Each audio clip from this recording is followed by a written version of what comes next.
শ্রাবণ মাসে সবাই তারকেশ্বরে যায় বাবার মাথা জল ঢালতে, আর আমরা গিয়েছিলাম মোকামবেড়িয়া।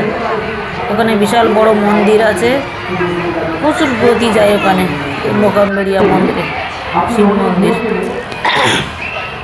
আমরাও গেলাম সকাল সকাল ওখানে। আমার শরীরটা খুবই খারাপ, কথা বলতে পারছি না, সর্দি কাশি জ্বর। যাই হোক ভালোভাবে পুজো দিলাম, প্রচুর ভিড়। সকাল সকাল গেলাম বলে সকাল সকাল পুজো দিলাম খুব ভালোভাবে। কোনোদিন যাইনি ওখানে। তো পুজো দেওয়ার পরে খাওয়ার জায়গায় আসলাম, নিরামিষ ভাত তরকারি খাওয়া দাওয়া দিচ্ছিলো ওখানে একজন। তো আমরাও বসে পড়লাম, ডাল, সয়াবিন আলুর তরকারি, চাটনি সব একসাথে আমরা সব ওই লাইন ধরে বসে গিয়েছিলাম, জায়গা সব খেতে বসছি। খুব ভালো লেগেছিলো ভাত তরকারি, খুব সুন্দরভাবে ভালোভাবে খেয়েছি। তারপরে বাড়ি আসার সময় একটা সুন্দর নার্সারি বাগান দেখলাম, লেবে ফটো তুলে নিলাম। সুন্দর বাগান। সবাই ভালো থাকবে, লাইক কমেন্ট করবে।